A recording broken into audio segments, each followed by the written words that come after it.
Hello aspirants, कैसे हैं आप सभी लोग। Welcome to the agriculture aspirants. I am Saurabh Pratap. This is the first lecture of agronomy series.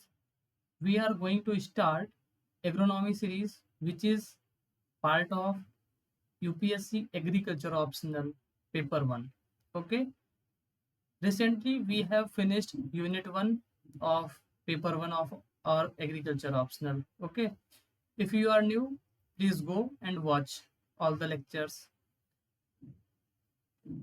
Friends, आज हम लोग एग्रोनॉमी सीरीज स्टार्ट करने जा रहे हैं जो कि एग्रीकल्चर ऑप्शनल पेपर 1 का पार्ट है। ठीक है, रिसेंटली हमने जो पेपर 1 का यूनिट फर्स्ट है उसको कवर किया है। ठीक है, अगर आप नए हैं तो प्लीज़ जाके उन सारे लेक्चर्स को देख लीजिए। और ये लेक्चर जो हैं बाइलिंगुअल होंगे ताकि जो हिंदी और इंग्लिश जिसको जो कंफर्टेबल हो वो अपने अकॉर्डिंग देख सकता है। ठीक है, तो चलिए स्टार्ट करते हैं। अच्छा, छोटी सी इन्फॉर्मेशन मैं देना चाहूँगा। एक्चुअली कुछ टेक्निकल इश्यूज की वजह से जो कैमरे का ऑप्शन था वो चल नहीं पा रहा। ठीक है, तो मैं पूरी कोशिश करूँगा कि आपसे पूरा इंटरेक्टिव सेशन बनाने की। ठीक है, so let's start. First, understand the syllabus. What is the syllabus of agronomy? Syllabus का है एग्रोनॉमी का, तो हम लोग देखते हैं cropping pattern in different agroclimatic zones of the country. Okay, then impact of high yielding and short duration varieties on shifts in cropping patterns. Means जो high yielding varieties, short duration varieties हैं उनका क्या role है, वो क्या है, उनका role क्या है। ठीक है, then concept of various cropping and farming systems and especially this topic, concepts of multiple cropping, multi-story, relay and intercropping, and their importance in relation to food production. This is a special line. These are special syllabus of IFOAS exam, means Indian Forest Service. Okay, then next is organic and precision farming. Then last one is the packages and practices for production of important cereals, pulses, oilseeds, fibers and sugar, commercial and fodder crops. Basically जो cereal crops हैं, pulse crops हैं, oilseeds हैं, fibre crops हैं, sugar cane and commercial crops और fodder crops हैं, उनका जो practices कैसे कल्टीवेशन करते हैं उसके बारे में पूछा जाएगा इसमें, या उसके रिगार्डिंग दिया हुआ है syllabus. This deals with the packages and practices of many commercial crops. Okay, basically they ask mainly about rice, wheat and their monocropping, and also some important crops like cotton, maize, etc. So this is the syllabus. Okay, first, second, third, fourth, fifth, there are only 5 points, and this syllabus deals is special for IFOAS exam. So we will cover step by step all the syllabus. Okay, but what is the process? Process is very important. In which manner, in what process we will study all these content. So trust this process. First, we will cover high yielding varieties and short duration varieties. Then concepts related to farming system. Then we will study agroclimatic zones, then integrated farming systems, sustainable farming system, organic farming system, precision farming, and then last topic is packaging and practices. And this section last, crops cultivation. Okay, cultivation part we will study in later time. Okay, तो दोस्तों हम लोग पहले क्या cover करेंगे, ये जो process दिया हुआ है ना कि हम लोग एक सीक्वेंस में, एक्चुअली जो सिलेबस दिया हुआ है उसमें से आगे पीछे करके अगर पढ़ते हैं, जो सीक्वेंस दिया है उस बेस पर पढ़ेंगे तो हम लोग काफ़ी कंफ्यूजन हो जाएगी। तो इस सिलेबस को मैंने मॉडिफाई कर दिया है और अपने अकॉर्डिंग जिस तरह से एग्जाम पूछा जा रहा है या फिर जो अंडरस्टैंडिंग के लिए ईजी हो जाए उस प्रोसेस में हम लोग पढ़ेंगे। सबसे पहले हम लोग पढ़ेंगे high yielding varieties and short duration varieties, crop concepts related to farming systems, agroclimatic zones, then integrated farming system, basically जो पार्ट है ना, ये जब ये सब समझ जाएंगे और ये समझ जाएंगे तो फिर ये सारी चीज़ समझने आसान हो जाएंगे। सस्टेनेबल फार्मिंग बहुत ज़्यादा क्वेश्चन आता है, then organic farming, precision farming, सबसे ज़्यादा इंपॉर्टेंट पार्ट है ये, और सब ज़्यादा क्वेश्चन यहीं से आते हैं, ठीक है। और बचे हुए टॉपिक हैं कल्टीवेशन ऑफ क्रॉप्स, इसमें से राइस, व्हीट एंड मेज, कॉटन, ये 2-3 क्रॉप ऐसी हैं जिनके बारे में काफ़ी ज़्यादा पूछा जाता है, ठीक है। तो हम लोग इनके बारे में कुछ कवर कर लेंगे लास्ट में, वो भी ठीक है। जब सारा सिलेबस कवर कर लेंगे पेपर 1, तब लास्ट में हम लोग इसको देखेंगे। और बेसिकली सारा का सारा जो है लर्न करने वाला प्रोसेस है, फैक्चुअल कॉन्सेप्ट्स हैं, ठीक है। सो लेट्स स्टार्ट और session. So our topic is impact of high yielding and short duration varieties on shifts in cropping patterns. So what is cropping pattern? We will study later after this. Okay. So our special topic is high yielding varieties, then short duration varieties and long duration varieties. This is छोटा concept है ये, इसके बारे में थोड़ा सा हम लोग समझ लेंगे, बस और कुछ नहीं है। And overall UPSC favourite part is application of everything. Theory है, उसके एप्लीकेशन क्या है, तो रोल का एग्रीकल्चर में, तो सबसे ज्यादा इंपॉर्टेंट ये बन जाता है। तो हम लोग इसको देखेंगे, ठीक है। चलिए स्टार्ट करते हैं। हम लोग पीवाईक्यूज के बारे में समझते हैं कि जैसा कि आप सभी को पता है कि हम लोग जब भी कोई टॉपिक पढ़ते हैं तो हम लोग पीवाईक्यूज डिस्कस करते हैं। Okay, so let's discuss some PYQs. Discuss the reasons for food grain surplus, discuss food grain production and consumption trends in India. ये सिलेबस, ये जो क्वेश्चन है 2019 सिविल सर्विसेज एग्जामिनेशन में आया था, ठीक है, 15 मार्कर था। अब बेसिकली ये पेपर 2 में आना चाहिए था, बट उस टाइम पे शायद आ गया था, तो इजिली टैकल किया जा सकता है, लेकिन वो वाला टॉपिक पढ़ा होना चाहिए, तब आप टैकल कर पाएंगे। Then second question is role of hybrids and high yielding varieties to meet the national goal of food security. So this is also a very good question asked in 2018. Discuss the impact of short duration and long duration varieties on deterioration of health. अब ये जो application based question है, ये आप soil science और ये जो agronomy का कॉन्सेप्ट है, ये जब क्लियर हो जाएंगे तब आपको अच्छे समझ में आ जाएगा, ठीक है। और स्पेशली जो सॉयल हेल्थ वाला टॉपिक है, सॉयल साइंस, तब आपको समझ में आएगा। You will get clear understanding because UPSC ask application based question. Okay, application based question, ठीक है। Then so you will understand this question very well after finishing the soil science syllabus. Okay, so अभी हम लोग इसको समझ लेंगे, you will understand this even in this session. So you will get clear, very clear understanding in soil science section after covering the syllabus of soil science. Okay, so next topic is integrated farming system. I think I have took this for next slides. Okay, wait, what are high yielding varieties? Major question. As the name suggests, high yielding varieties, high yielding varieties क्या होती हैं? नाम इनका बता रहा है कि ऐसी वैरायटीज जो normal varieties, let suppose this is variety of rice, rice की variety, this is A1, but rice की वैरायटी है ये A2 है। अब ये ट्रेडिशनल है, जो नॉर्मल है,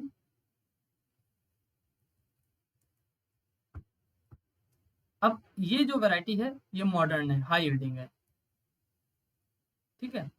तो ये कैसे बनाई गई? इसको ब्रीडिंग करी गई होगी, या तो बायोटेक्नोलॉजी के थ्रू बनाया गया होगा, ठीक है। ब्रीडिंग, जेनेटिक प्रोसेस, जो जेनेटिक्स होती है ना, इसीलिए पढ़ते हैं कि कोई नॉर्मल वैरायटीज होती है जो गुड ट्रेड्स होते हैं, high quality high yielding varieties होती हैं, तो उनको प्रोड्यूस करने के लिए जेनेटिक्स, ठीक है, स्पेशली ब्रीडिंग टेक्निक्स यूज की जाती हैं जेनेटिक्स की, ठीक है, या फिर जेनेटिक इंजीनियरिंग की जाती है, ठीक है, तभी ये प्रोड्यूस हो जाती हैं, ठीक है। सो high yielding varieties are those varieties or those crop varieties that have been selectively bred or genetically engineered to produce significantly yield compared to traditional or older crop varieties. I hope you are getting the point. Means this is normal variety and this is advanced variety. So what are the distinctions? It produces high yield. Okay. Why? Because it has developed from many other traits. Many other traits were obtained और ये काफी सारे incorporate किए गए हैं ताकि ये significantly higher yield दे सके, ठीक है, और गुड क्वालिटी ट्रेड्स हों। तो ट्रेड्स क्या होते हैं?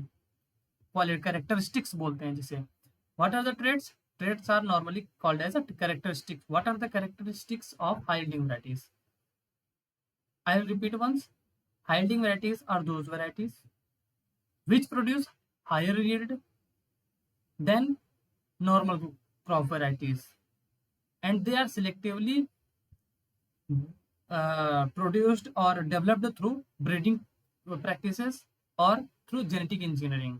Okay, रिसेंटली आपने देखा होगा बहुत सारी बायोटेक्नोलॉजी या बायो इंजीनियर्ड क्रॉप्स आ रही हैं मार्केट में। बायो फोर्टिफिकेशन आपने सुना होगा। तो ये सारे जेनेटिक इंजीनियर का कमाल है। This is the all result of genetic engineering. So we are getting, as ICAR has developed recently some biofortified crops of rice and wheat. Okay, so this is all about high yielding varieties. What are the traits of high yielding varieties, or we can say characteristics of high yielding varieties? Higher crop yield per unit area. Okay, means higher productivity. What is the productivity? Let's suppose a crop is produced in this field, okay, and this produces 10 quintal per hectare. If we normal varieties, this is based on normal varieties, ठीक है, या old varieties, then this is same piece of land and we cultivated Pusa A. This is a hypothetical variety.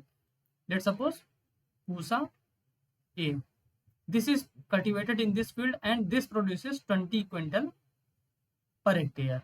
Means yield is higher than this normal varieties.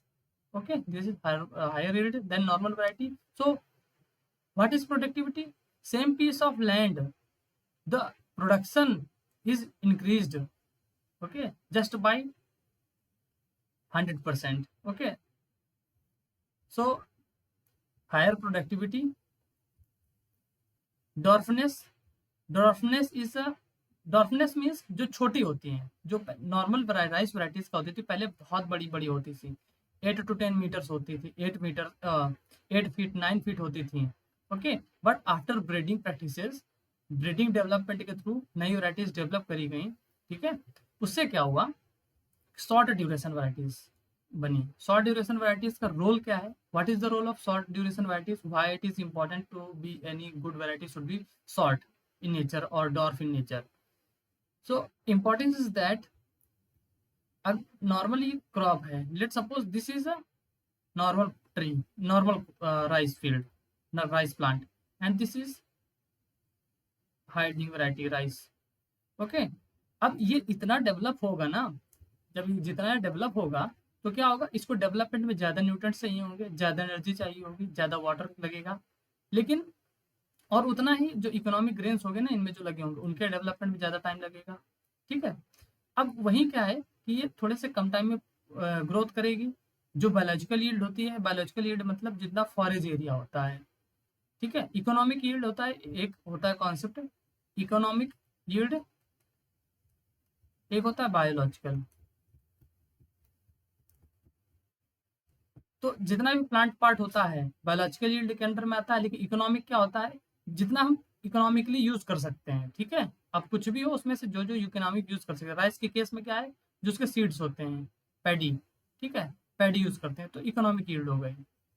Okay, I hope it is clear to you that economic all about economic and biological yield. So जो dwarf variety है वो क्या करेगी, short duration हो जाएगी, ठीक है, कम time में मेच्योर होगी, और जो इकोनॉमिक यील्ड देनी होगी वो थोड़ा सा अच्छे से मेच्योरिटी अच्छी आएगी, हायर यील्ड होगी, बायोलॉजिकल यील्ड के बजाय इकोनॉमिक यील्ड में ज़्यादा हाई आएगी। So this is important concept about dwarfness. Okay, so what is the concept? Shorter plants require less energy, less nutrients, and less sunlight, less water. Okay, and it will produce higher in higher yield than this tree. Okay, so this is all about dwarfness. These concepts are very important to understand. These are the fundamentals of agriculture. Improved response to fertilizer and irrigation. As you know, high-yielding varieties are designed in such a way that they respond to fertilizers and irrigation. Okay, if you apply 10 kg fertilizer and proper irrigation, they can produce maximum limit. It's just a hypothetical. If a rice crop or wheat crop, let's suppose we have discussed many times about wheat. अब ये wheat की crop है और इसमें से 100 kg अगर maximum इनकी ज़रूरत है तो हमने अगर 100 kg 110 kg अगर अप्लाई कर दिया तो कोई दिक्कत नहीं होगी, ये अपना मैक्सिमम प्रोड्यूस करेंगे, मैक्सिमम यील्ड प्रोड्यूस करेंगे। अगर इसमें से 50 kg दी जाए तो थोड़ा कम होगा, थोड़ा का काफ़ी कम हो जाएगा। तो ये कॉन्सेप्ट रहता है। बट ट्रेडिशनल वैराइटीज होती हैं वो रिस्पॉन्स नहीं देती हैं, ठीक है, वो ज़्यादा रिस्पॉन्स नहीं देती हैं। Then early maturation, then traditional varieties. अब हाल के टाइम में क्या होता है कि हम लोग ट्रेडिशनल वैराइटीज नहीं मिलती हैं, बिकॉज जो ट्रेडिशनल वैराइटीज होती हैं वो एलिमिनेट हो चुकी हैं, इंस्टिंक्ट हो चुकी हैं, हम लोगों ने कल्टीवेशन करना छोड़ दिया उनका, तो वो गायब हो चुकी हैं। ठीक है, all the instinct all the traditional varieties has been extinct now, right now, because we have left the cultivation of old traditional varieties. Okay, they are resistant to many disease. Okay, the varieties are improved varieties are developed in a such a design that they are resistant to one pest or disease or two pest or disease. Maybe they are resistant to 3 type of disease or any pest. Okay, so like let's suppose Pusha, let's suppose fictional Pusa a B. This is developed in such a way that this is resistant to rust. Okay, rust, rotting. Okay, तो ये सब ऐसी varieties होती हैं जो कई सारे एक डिजीज या फिर कई डिजीज के लिए रेजिस्टेंट होती हैं, पेस्ट के लिए रेजिस्टेंट होती हैं। Okay, so these are the main characteristics. As we have discussed, higher quality भी superior होती है, and quantity तो already we have discussed, higher yield in this. Okay, quality भी superior होती है. So these are the basic traits of high yielding varieties. Impact of high yielding varieties. First we will discuss about positive impacts. Okay, increase yields, we have discussed.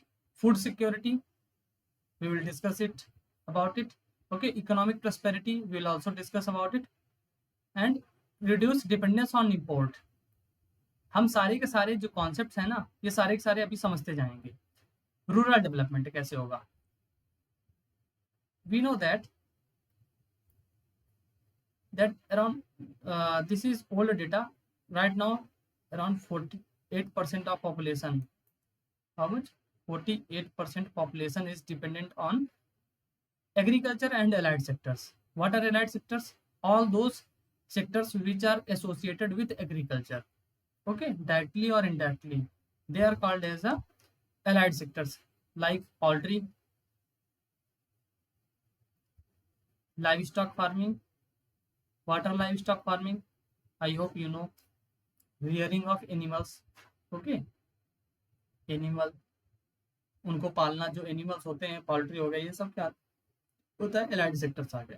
तो currently जो है 2020 का जो data है उसके base पे 48% जो population है इंडिया की, उसमें से एग्रीकल्चर और एलाइड सेक्टर्स में एंगेज्ड है। ठीक है, और इसके जस्ट 5 से 6 साल पहले अराउंड 58% डिपेंडेंट थी। Okay, so India is the largest, second largest and top leader producer of many crops. This is second largest producer of rice. Right now this has surpassed, and now this is a top producer of rice in the world. This is second largest producer of wheat, groundnut and many other crops. Okay, so अगर village की जो population है 70 to 80% population है वो agriculture पर depend करती है. अब एग्रीकल्चर में प्रॉस्पेरिटी आई, यील्ड अच्छी होगी, तो बेसिकली कॉमन सी चीज़ है कि इकोनॉमी उनकी डेवलप होगी फार्मर्स की. जब इकोनॉमी डेवलप होगी तो उनकी इकोनॉमिक प्रॉस्पेरिटी आएगी. This is a basic concept behind it. Okay, I hope you got the idea. This is the result of high yielding variety. Okay, now understand this concept, very important. You are UPSC aspirant, so this is very important for you. There was a time when we were dependent on foreign countries for import of wheat and grains. I hope you got the idea. Let's discuss. There was a time during, wait, this is related to this concept. Okay, एक ऐसा समय था जब हम लोग USA पे dependent थे wheat के लिए. ठीक है, कब? Pre green revolution. ओके, जब ग्रीन रिवोल्यूशन इसके पहले, ठीक है, तब क्या हुआ था 1960s के टाइम पे. हमारा देश भी 1947 में 1950s के अराउंड उसी टाइम पे इंडिपेंडेंट हुआ था. तो फूड की शॉर्टेज बहुत ज़्यादा थी. ठीक है, there was a huge shortage in food just after independence, and agriculture was heavily ruined by, destroyed by Britain's English persons. Okay, so we were dependent on USA, and there was a time USA denied to export, and they exported very low quality produce, low quality wheat. Okay, so there was a time, but right now India, where is India now? Now India is the exporter, top exporter of marine products, non-basmati rice, sugar, basmati rice, spices. अब sugar का जो भी status है ना, हम लोग top producer हो गए हैं वर्ल्ड में. ठीक है, पहले ब्राजील था, earlier there was a Brazil और was top producer, but right now Indians are we have surpassed them, and we are a top producer of sugarcane in the world. Basmati rice, spices, and there was a long history about spices. We know, you also know about this. Spice के लिए पूरी दुनिया में लड़ाइयाँ हुई. हिंदुस्तान में लड़ाई हुई, अपने इंडिया में लड़ाइयाँ हुई. There are many battles only for spices. Europeans came here only for spices. Buffalo meat, unfortunately we also export it in a huge quantity. Raw cotton, fruit and vegetables, oil meals, wheats. So these are the major crops. During 1960s and 1970s, we were dependent on other countries for import of these all commodities. And just after Green Revolution was the succeeded for because development of high yielding varieties. I think you are getting the clear picture right now, the role of high yielding varieties. Now we are top producer of all these crops. Okay, so there are some negative impacts also. हम लोगों ने positive impacts तो पढ़ लिए, negative impacts कैसे? ठीक है, environmental concerns. अब GHG, high methane production, high release of methane in environment, so this leads to global warming. This also leads to water pollution. We will discuss in how they affects. Directly varieties तो affect नहीं कर रहे हैं, but उनमें जो input material है वो affect कर रहा है. The input material affecting the water and it causes pollution. Water stress. How to cultivate the crop? Just look at the figure. For cultivation of 1 kg of rice, we need around 2800 liters. And in case of wheat, for production of 1 kg wheat, we need to 1654 liters. These are the figures only for production of 1 kg. अब आप ये समझिए कि 1 kilo इतना rice और wheat produce करने में इतना वाटर जाता है, तो कहीं न कहीं ये बहुत ज़्यादा नेगेटिव है ना हमारे उसके लिए, एनवायरनमेंट के लिए। ग्राउंड वाटर क्या हो रहा है? ग्राउंड वाटर वो बहुत ज़्यादा तेज़ी से डाउन जा रहा है। इसीलिए यूपीएससी का जो क्वेश्चन आया था 2017-18 के टाइम पे कि Punjab and Haryana are the largest producer of rice and wheat, but ground water is the depleting groundwater is the major problem for them right now, and scarcity will occur soon. So this is the major problem. So this is all about water stress. Genetic uniformity. What is genetic uniformity? Or we can say narrow genetic base. Let's suppose this is a variety Arka double one. Okay, अब ये variety है और एक normal variety है, ठीक है, कोई भी वैरायटी मान लीजिए वी। इसके पास बहुत सारे वो हैं, ठीक है, जेनेटिक बेस हैं, मतलब जेनेटिक कैरेक्टरिस्टिक्स हैं। This contains very many various type of genes. Okay, let's suppose this contains 5 type of genes, but these three are beneficials, okay, good, and these two are bad.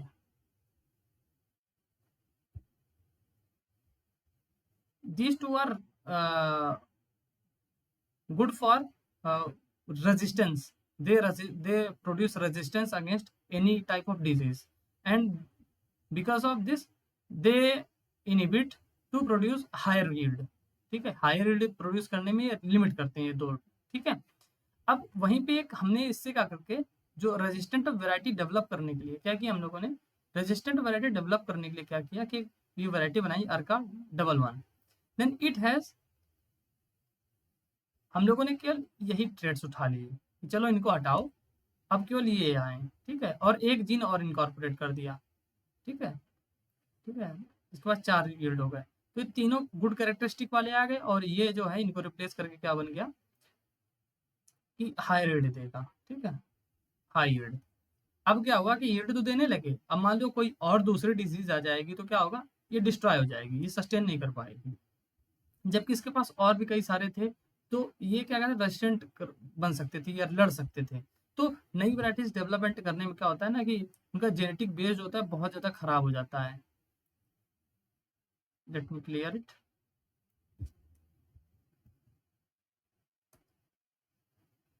So this all about narrow genetic pool.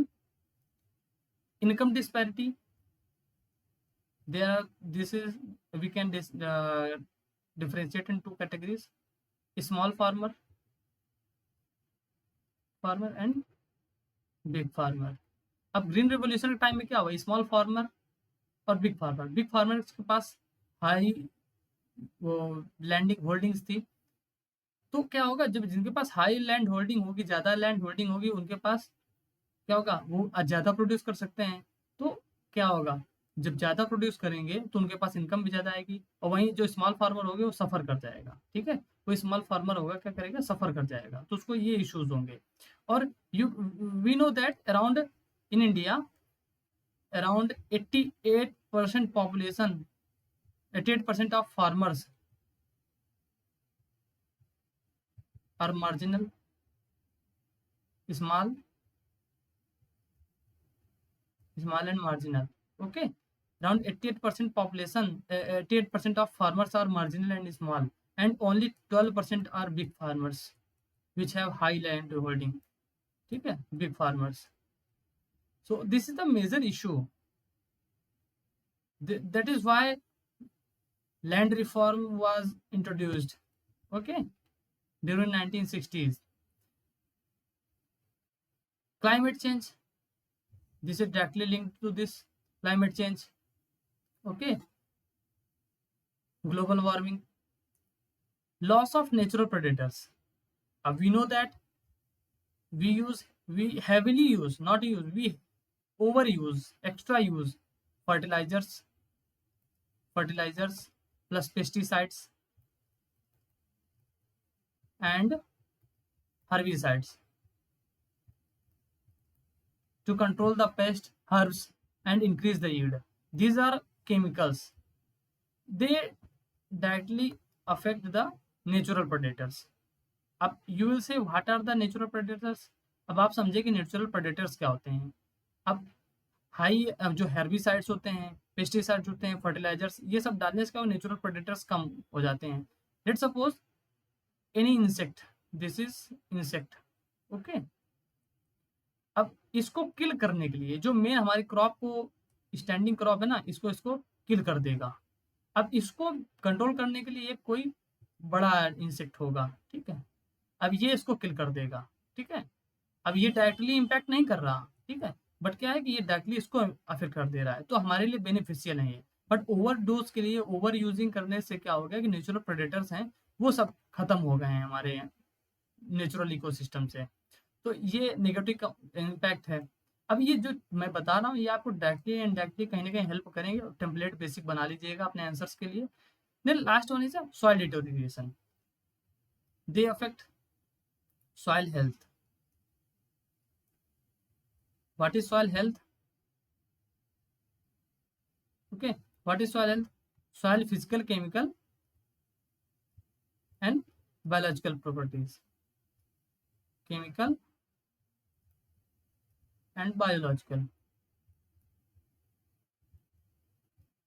अब एक अलग अलग होते हैं सारे के सारे, ठीक है. कुछ केमिकल प्रॉपर्टीज होती हैं, बायोलॉजिकल, और सबसे स्पेशली जो फिजिकल प्रॉपर्टीज होती हैं, सॉइल टेक्सचर, स्ट्रक्चर, ये पोरोसिटी, ये सबसे ज़्यादा इफेक्ट होते हैं, ठीक है. तो इससे क्या होता है कि हेवी यूज़ करेंगे जब ये फर्टिलाइजर्स, तो क्या होगा, माइक्रो ऑर्गेनिज्म डेथ होगी, ठीक है. Micro organism just like earthworm हो गया and many beneficial bacteria, fungus which promotes the growth, वो भी किल हो जाते हैं ओवरडोज की वजह से या फिर heavy usage of fertilizers and chemicals.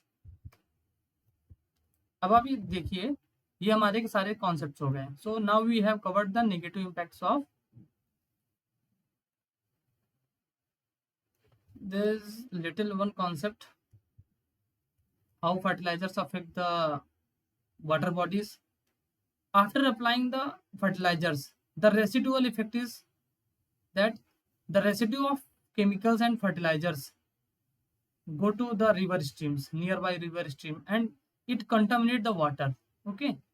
And after contamination, algal bloom occurs, ठीक है. एल्गल ब्लूम क्या होता है, एल्गल ब्लूम आ जाता है, ठीक है. जिससे क्या होता है कि एल्गल ब्लूम हो जाएगा, नाइट्रेट बढ़ेगा तो एल्गल ब्लूम बढ़ेगा. एल्गल ब्लूम होगा तो यूट्रोफिकेशन प्रोसेस होता है, वो बढ़ जाता है, और मरीन इकोसिस्टम होता है वो डिस्टर्ब हो जाता है. Over use of fertilizers causes contamination of water and which ultimately affects the marine organism. What? Marine organism. Aquatic ecosystem got destroyed due to overuse of fertilizers. That's why under the National Mission for Clean Ganga, wait, National Mission for Clean Ganga, Namami Gange project, okay. So under this, around I don't know exactly the figure round, government started to government has proposed to cultivate to adopt organic farming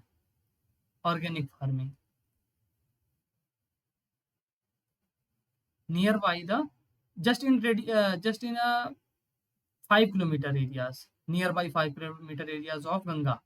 सो जो residual effect है, जो fertiliser use है वो reduce हो जाए. Organic farming में क्या होगा, ये जो वाटर कंटेमिनेशन होता है वो खत्म हो जाएगा, और जो मरीन इकोसिस्टम या वाटर इकोसिस्टम है वो मेंटेन हो जाएगा. अच्छा, एक इससे क्या होता है कि जब ये वाटर बॉडीज होती है तो इससे क्या होता है, ब्लू बेबी सिंड्रोम, ठीक है. मैं शॉर्ट में लिख रहा हूँ क्योंकि टाइम वेस्ट हो जाता है, लंबा लिखता हूँ तो उसमें काफ़ी ज़्यादा टाइम जाता है. अब ब्लू बेबी सिंड्रोम क्या होता है ये आप मुझे बताएंगे कमेंट करके. अगर सीरियस आप स्टूडेंट हैं, सच में आप देख रहे हैं, तो मुझे जरूर कमेंट करेंगे. अदरवाइज टाइम पास करने वालों के लिए तो पूरी ज़िंदगी पड़ी है, वो टाइम पास करते रहेंगे, ठीक है. और अभी तक अगर आपको सेशन अच्छा लग रहा हो तो प्लीज़ लाइक करते जाइए, क्योंकि बहुत सारे एफर्ट्स लगते हैं यार, आप लोगों को ये कंटेंट दे रहा हूँ और पूरा का पूरा कंटेंट आपके लिए है.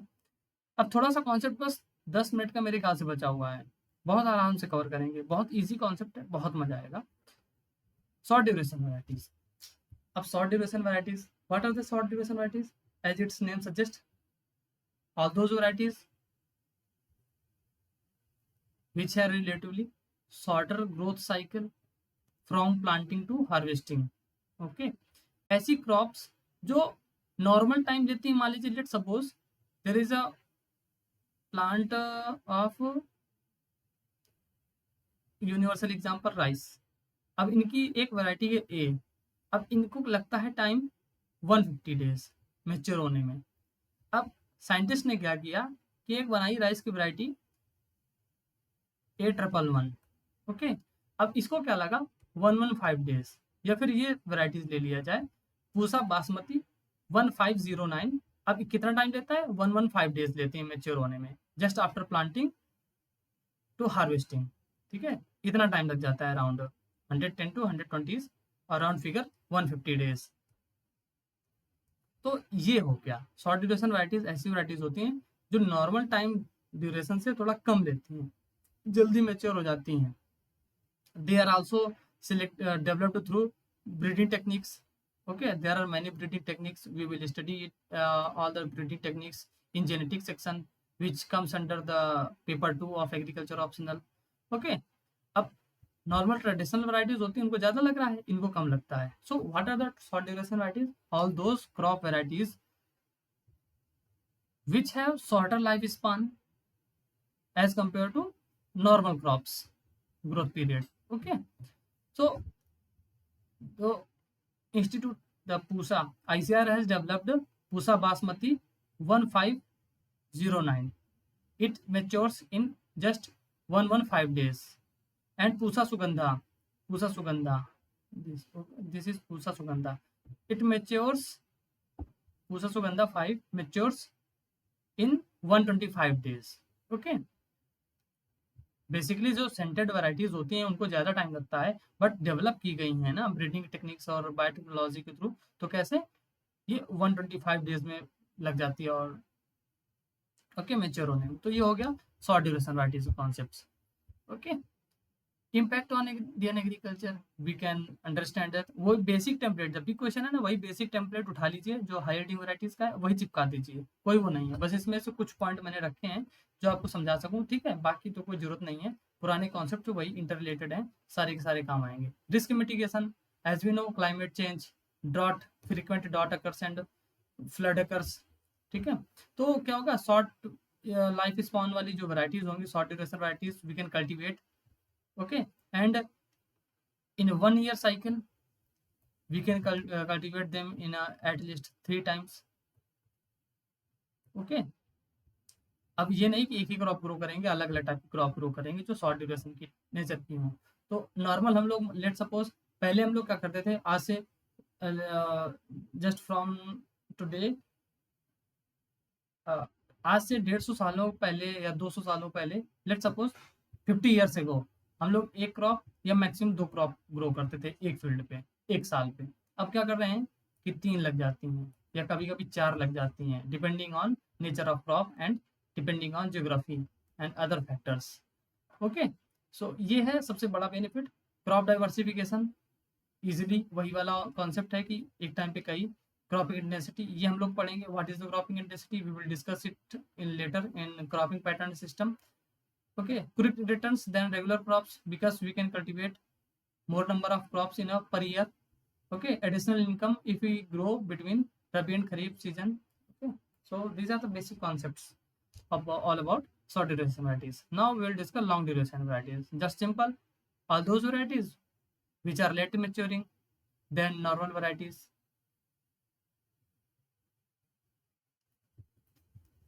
okay, this is all about long duration varieties. अब लॉन्ग ड्यूरेशन वैराइटीज के खुद के अपने कुछ एडवांटेजेस होते हैं, इनके क्या एडवांटेजेस हैं हम लोग बात करते हैं। अब क्वालिटी इंप्रूवमेंट, कोई भी जो नई वैराइटीज डेवलप करना होता है, if we have to develop new varieties, it takes time to analysis of the various traits, various characteristics of the particular variety. So it takes time. So it is good to cultivate long duration variety for research purpose. Okay, for research purpose. If we want to incorporate any foreign trait, then we can incorporate in this development of variety. Crop diversification, How crop diversification? It is especially used in a intercropping and strip cropping. What is intercropping and strip cropping? Let's suppose this is long duration variety. Okay, uh, this is a field. This is long duration varieties grown in a lining. Okay, in a sequence. अब इनके बीच में क्या कर दिया गया कि short duration varieties ये grow कर दी गई. We cultivate only short duration varieties. तो लॉन्ग ड्यूरेशन वैरायटीज यहाँ पे क्या हो गया कि हम लोगों को क्विक क्विक कल्टीवेशन हो गया. अब इनको थोड़ा सा ज़्यादा टाइम लगेगा तो हम लोग बाद में कवर इनको करेंगे. ठीक है. सो ये कॉन्सेप्ट हो जाता है इनका. बहुत ज़्यादा कुछ स्पेशली नहीं है इनके लिए, अलग नहीं है. There are nothing special points for this. So these are the basic concept all about high yielding short duration varieties and there. अब हम इनको क्या करेंगे ना, जो क्रॉपिंग पैटर्न है, जो क्रॉपिंग पैटर्न वाला कॉन्सेप्ट है वो उसके बारे में पढ़ेंगे तब हम समझेंगे. सो अब हमारा क्या होता है, नेक्स्ट टॉपिक स्टार्ट होगा. तो हम ये जो टॉपिक है नेक्स्ट लेक्चर में कवर करेंगे. Okay. So thank you so much for watching this lecture. अगर अभी तक कोई कॉन्सेप्ट तक आपको न क्लियर हुआ हो, if you have not get, if you have any doubt till now, then comment. I will try to solve it. Okay. If you are liked the video, आपको ये वीडियो पसंद आया हो ना, तो प्लीज़ वीडियो लाइक कर दीजिए. और ऐसे ही वीडियोस पाने के लिए प्लीज़ चैनल सब्सक्राइब कर लीजिए अगर आप नए हैं. और अगर आप सिविल सर्विसेज एस्पिरेंट हैं, then if you are a civil service aspirant, then please go to the telegram, please join the telegram group. Okay, because in that group I regularly update some information, some current affair topics. Okay, so thank you so much once again for watching this lecture.